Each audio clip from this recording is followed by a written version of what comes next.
Wall Street, investment banking. You hear these terms, and right away, you probably picture high stakes, huge sums of money, and a world that feels, well, a little untouchable. But what's really going on inside those glass towers? Today, we're going to pull back the curtain and break down what investment banking is, the kind of culture that drives it, and what the job is really like for the people on the inside.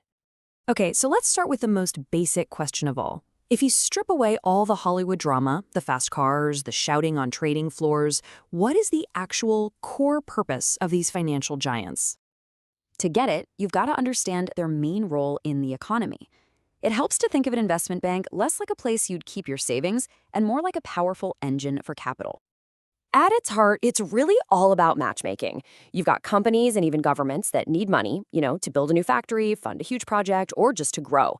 And on the other side, you've got investors who have capital and are looking for a place to put it to work. Investment banks are that crucial bridge in the middle.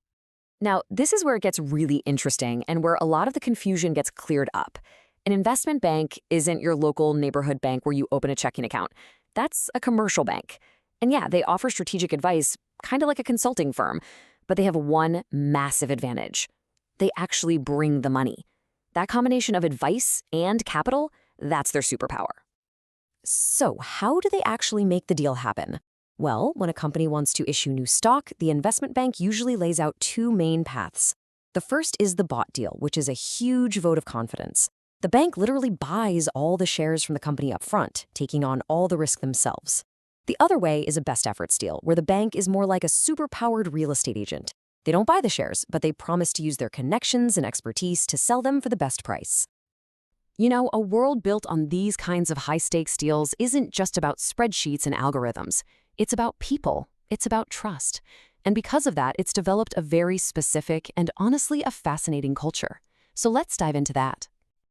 This slide just perfectly illustrates the two different worlds inside finance.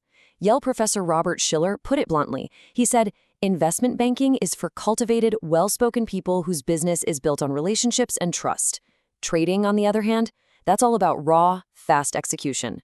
As he so perfectly puts it, you'll find the banker at the symphony, you'll find the trader with coffee stains on their shirt.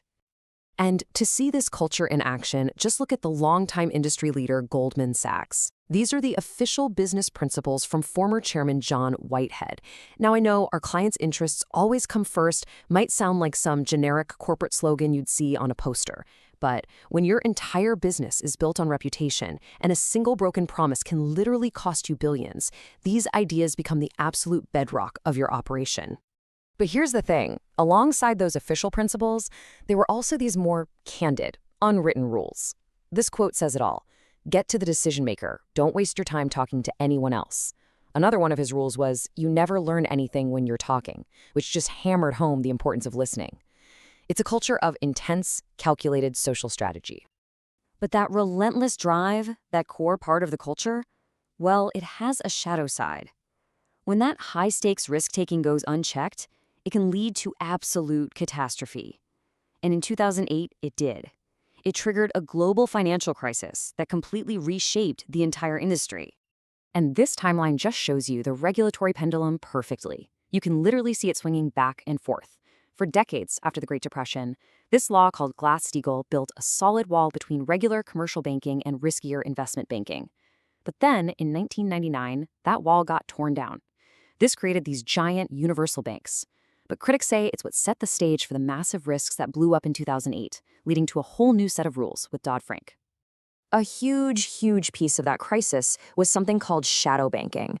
Think of firms like Lehman Brothers. They were acting like banks, but they weren't regulated like them.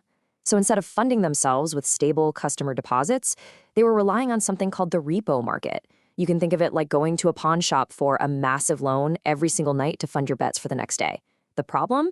When the lenders got nervous and suddenly said, nope, no more nightly loan for you, it was like a bank run in hyperspeed. The whole system just froze. So the response from regulators was big, and a key piece of it was the Volcker Rule. The idea was actually pretty simple. If a bank holds everyday people's government-insured deposits, it cannot use its own money to make huge, risky, speculative bets. That practice, called proprietary trading, had been a massive profit center. This rule fundamentally changed the game for firms like Goldman Sachs, which had to become commercial banks just to survive the crisis. Okay, so that's the big picture. But what's it actually like for the person at the very bottom of the ladder? The recent college grad just starting their career? Let's zoom right in on the intense reality of being a junior analyst. 100.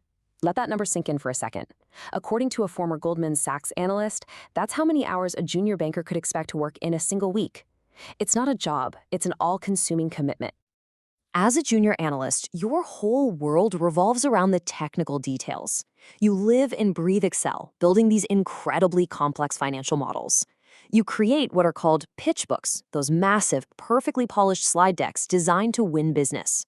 And if you win a deal, you basically become the central hub, the organizer, coordinating with lawyers, accountants, the client, everyone. It is an always-on-call 24/7 job where you are the foundation of a surprisingly small team.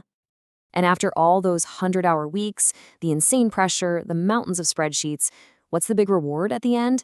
It's this quirky, almost funny tradition. For every single deal you successfully close, you get to design a deal toy. It's basically a custom-made trophy, usually in a block of clear plastic, that commemorates the transaction. It sounds small, but it's this tangible little marker of a massive, massive effort. So after hearing all that, the pressure, the culture, the absolutely insane hours, you've got to be asking yourself, why? Why would anyone on Earth sign up for this? What's the real payoff here? The best way to look at it is as a high-intensity investment in yourself. The price you pay is huge, your time, your energy, and a solid 2 or 3 years of your life under incredible pressure. But the return? You walk away with an unbelievably valuable technical skill set, you get a front-row seat to how top CEOs and CFOs think, and you build this powerful network of ambitious people who are all going on to do amazing things. And that's the key, really. For so many people, that 2-year analyst program isn't the rest of their life. It's a launch pad. The skills and the reputation you build are basically a golden ticket into all these other super coveted corners of the financial world, whether it's buying entire companies in private equity or funding the next huge tech startup in venture capital. Which leaves us with one last big question. Is this whole system just a highly efficient machine for making a few people incredibly rich? Or can finance actually be a powerful technology for good? Can it be the thing that funds the breakthroughs and the companies that truly shape our future for the better? The answer, just like finance itself, is probably a lot more complicated than it looks.